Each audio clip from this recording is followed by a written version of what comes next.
अभी हाल के सालों में पंजाब को अलग से खालिस्तान बनाने की मांग फिर से तेज हुई है, लेकिन चूंकि भारत में खालिस्तानी संगठन बैन है, इसीलिए इसे अब पाकिस्तान, कनाडा समेत कई बाहरी देशों से खालिस्तान की मांग को तेज करने की लड़ाई लड़ रहे हैं। लेकिन जैसा कि कनाडा की सिख नेता बलवीर सिंह जी ने कहा था कि दुनिया के 95% सिख खालिस्तान चाहते ही नहीं हैं। ये केवल कुछ विशेष समुदाय हैं जो देश को बांटने का काम कर रहे हैं। लेकिन अब भारत की ही तरह ब्रिटेन ने हाल ही में एक ऐसा कदम उठाया जो आतंकवाद के वित्तपोषण के खिलाफ एक नई मिसाल बन सकता है, जिसने खालिस्तानी समर्थकों के मुंह पर करारा तमाचा मारने का काम किया है। ब्रिटेन ने अपने इतिहास में पहली बार देश की घरेलू आतंकवाद रोधी व्यवस्था का इस्तेमाल करते हुए ब्रिटिश सिख व्यापारी गुरप्रीत सिंह रेहल और उनसे जुड़े समूह पर प्रतिबंध लगा दिया। इतने बड़े व्यापारी के खिलाफ ब्रिटेन का उठाया गया ये कदम एक तरफ विवादों का कारण बन गया, तो वहीं दूसरी तरफ कई सवाल भी खड़े कर रहा है। तो चलिए आपको इन सवालों के जवाब दे देते हैं। नमस्कार, मेरा नाम है रीटा, आप नेटड्रिक पंजाब देख रहे हैं। हमारी वीडियो पसंद आएगी जरूर बताइएगा, वीडियो को अंत तक जरूर देखिएगा और एक सवाल का जवाब जरूर दीजिएगा। क्या आप चाहते हैं कि खालिस्तान बने, खालिस्तान मूवमेंट आगे तक पहुंचे, या ये एक गलत है, ये एक गलत काम है, गलत तरीका है और ये आपके लिए एक आतंकवाद का चेहरा है? कमेंट जरूर करिएगा आपकी राय क्या है, क्योंकि इस बारे में सिख क्या सोचते हैं ये जानना बेहद जरूरी है। वीडियो की शुरुआत करते हैं और आपको हर तथ्य से वाकिफ करवा देते हैं।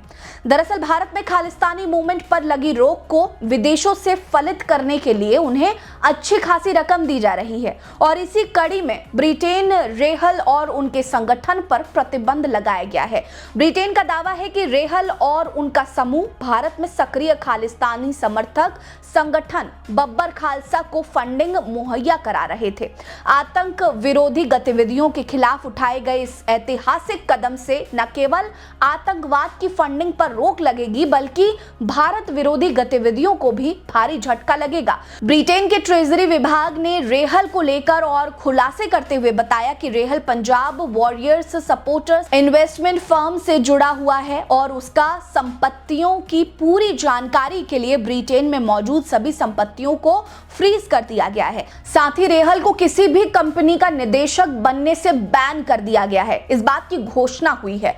ब्रिटिश ट्रेजरी का कहना है कि रेहल और उनका समूह बब्बर खालसा और उससे जुड़े संगठन बब्बर अकाली लहर के लिए भर्ती, हथियार और सैन्य सामग्री खरीदने में मदद करता था और उसके लिए आर्थिक सहायता भी मुहैया करवाता था। ट्रेजरी विभाग की आर्थिक सचिव लूसी रिग्बी ने कहा कि ब्रिटेन आतंकवाद के खिलाफ लड़ने के लिए तैयार है और ब्रिटेन आतंकवादियों को ब्रिटेन की फाइनेंशियल सिस्टम का मिसयूज किसी भी हाल में करने नहीं देगा। इसके लिए ब्रिटेन से जो बन पड़ेगा वो करेगा, ताकि आतंकवाद को उनके देश से किसी भी तरह की फाइनेंसिंग नहीं होने देंगे, चाहे वो कहीं भी हो और जिम्मेदार कोई भी हो। ब्रिटेन शांति प्रिय देश है और वो हर उस समुदायों के साथ खड़ा है जो हिंसा तथा नफरत फैलाने वालों के खिलाफ सख्ती से कदम उठाते हैं। खुफिया सूत्रों के मुताबिक ब्रिटेन की इस कार्रवाई से भारत विरोधी गतिविधियों के लिए फंडिंग बंद करने में काफी मदद मिलेगी।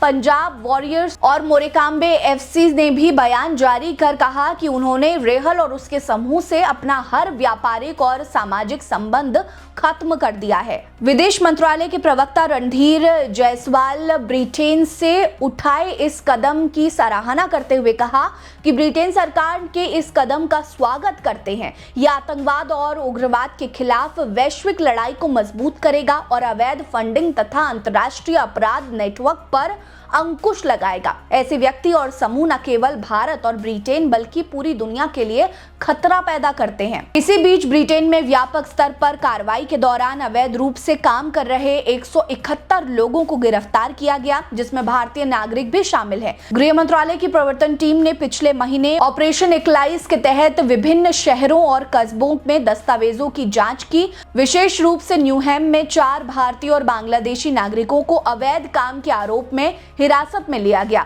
नॉर्विच सिटी सेंटर में 3 भारतीय नागरिकों को गिरफ्तार किया गया, जिसमें से 2 को देश से बाहर भेजने के लिए हिरासत में रखा गया और तीसरे को सख्त आवर्जन जमानत पर रखा गया। ब्रिटेन में पिछले कुछ समय से सिखों के खिलाफ होने वाले अपराधों को लेकर भी यहाँ की सरकार काफी सख्त नजर आ रही है। ऐसे में खालिस्तानी आंदोलन के खिलाफ ये कदम खालिस्तानी समर्थकों के लिए बड़ी चोट साबित होगी। ऐसे में देखना यह होगा कि और कौन कौन से नाम सामने आते हैं और किसके चेहरे से पर्दा उठेगा। वेल, आप इस मुद्दे पर क्या सोचते हैं? कमेंट जरूर करिए। हमारे साथ बने रहिए। नमस्कार।